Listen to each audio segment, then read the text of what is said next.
Hello students, welcome. मैंने इससे पहले आपको स्मृति के बारे में बताया था। उसमें मैंने आपको स्मृति का इंट्रोडक्शन, स्मृति के प्रकार, स्मृति के पक्ष और स्मृति के तत्वों के बारे में बता दिया था। आज हम स्मृति के स्वरूप के बारे में पढ़ेंगे। स्मरण का स्वरूप। मैंने इससे पिछली वीडियो में आपको 4 तरीके की प्रक्रियाएं बताई थी। वो थी अधिगम, धारणा, पुनः और पहचान। आज हम इन्हीं चारों के बारे में पढ़ेंगे। क्या है स्मृति से तात्पर्य? पूर्व में सीखे गए विषयों या पाठों को चेतना में लाना है। कि स्मृति क्या होती है? जो कुछ भी हमने पहले सीख लिया है उन सबको चेतना में, अपनी समझ में लेकर आना ही स्मृति होता है। स्मरण की जो प्रक्रिया है बहुत जटिल प्रक्रिया है, क्योंकि अगर इसमें से एक ने भी काम ठीक से नहीं किया तो हम भूल जाते हैं और वो विस्मरण में चला जाता है। इसकी 4 तरह की क्रियाएं होती हैं: अधिगम, धारणा, पुनः स्मरण और पहचान। सबसे पहले है अधिगम।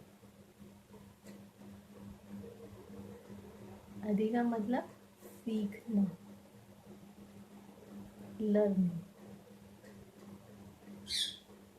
यह जो प्रक्रिया है स्मरण की सबसे इम्पोर्टेंट है।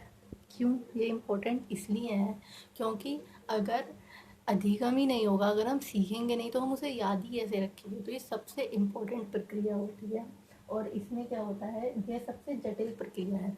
सबसे पहले अधिगम, हम उसे सीखेंगे, उसके फिर हम चिन्ह बनाएंगे, धारण करेंगे, फिर उसे पुनः स्मरण करेंगे और उसकी पहचान करेंगे। इसका सीखना जो है ना, मनोवैज्ञानिकों ने इन्हें भी 2 प्रकार से बताया है। सबसे पहले बताया है पुनरुत्पादक अर्थात रिप्रोडक्टिव,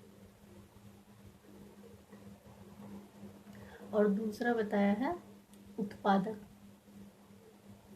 अर्थात प्रोडक्टिव। मतलब पुनरुत्पादक दिया है ये इबिंगहर्स ने, और उत्पादक दिया है बर्लैट ने। पुनरुत्पादक का क्या मतलब है? इबिंगहॉस ये कहते हैं कि हम जो कुछ भी सीखते हैं, समझते हैं या फिर पढ़ते हैं, एज इट इज़ वही चीज़ को हम अगर प्रस्तुत कर देते हैं, वैसा ही हमें याद रहता है, तो वो पुनरुत्पादक कहलाता है। लेकिन बर्लैट ये कहते हैं कि ये इसका बिल्कुल अपोजिट है।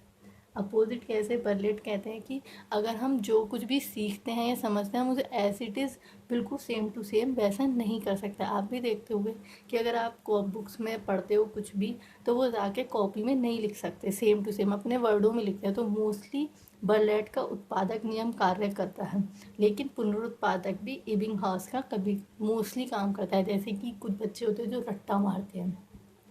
आई होप आपको ये दोनों समझ में आ गया होगा। इसके बाद में आता है धारणा। धारणा क्या होता है? रिटेंशन। रिटेंशन की हमने कोई भी चीज़ धारण कर ली, उसके संकेतों को अपने मस्तिष्क में बनाना। जैसे कि हमने कोई भी चीज़ याद की, पढ़ी, अब हम आज तो पढ़ के चले गए, जैसे स्टोरी पढ़ लेते हैं कुछ भी, लेकिन जब हम कोई भी फिजिक्स, केमिस्ट्री या फिर किसी भी सब्जेक्ट में कोई थ्योरी पढ़ते हैं तो हम उसको धारण करते हैं, उसके चिन्हों को अपने मस्तिष्क में बनाते हैं, तो वो कहलाती है प्रक्रिया धारण। अब धारण पे भी कई सारे इफेक्ट पड़ते हैं। पहले तो बच्चों का इफेक्ट पड़ता है, मतलब शिक्षार्थी से प्रभावित करता है, और दूसरा विषय वस्तु। शिक्षार्थी कैसे प्रभावित करेगा? कई बार ऐसा होता है शिक्षार्थी का मन नहीं होता कि वो उसे पढ़े, तो वो धारण कम समय के लिए कर पाता है। शिक्षार्थी की आयु, शिक्षार्थी का सांवेगिक प्रकृति, शिक्षार्थी की वृद्धि या फिर उसका परिपक्वन, ये सब धारणा को इफेक्ट करते हैं। शिक्षार्थी कैसे? परिपक्वन, आयु, वृद्धि इत्यादि। इसी तरह से विषय वस्तु, अगर विषय वस्तु रुचिकर है तो बच्चा उसे जल्दी धारण कर लेता है और बहुत सा अधिक समय के लिए कर लेता है। विषय वस्तु उसके काम की होनी चाहिए तो वह उसे बहुत जल्दी समझ लेता है। उसके तीसरी आते हैं पुनः स्मरण। अब बच्चे ने इसे याद तो कर लिया, बच्चे ने उसको सीख लिया, फिर उसे धारण भी कर लिया, उसे याद, पुनः स्मरण क्या? रिवाइज करना। अगर हम किसी भी चीज़ को रिवाइज नहीं करेंगे तो हम भूल जाएंगे, इसीलिए हमें उसे पुनः स्मरण मतलब नियमित अंतराल पर हमें पुनः स्मृत करते रहना चाहिए। फिर आता है चौथा, पहचान। पहचान क्या होती है?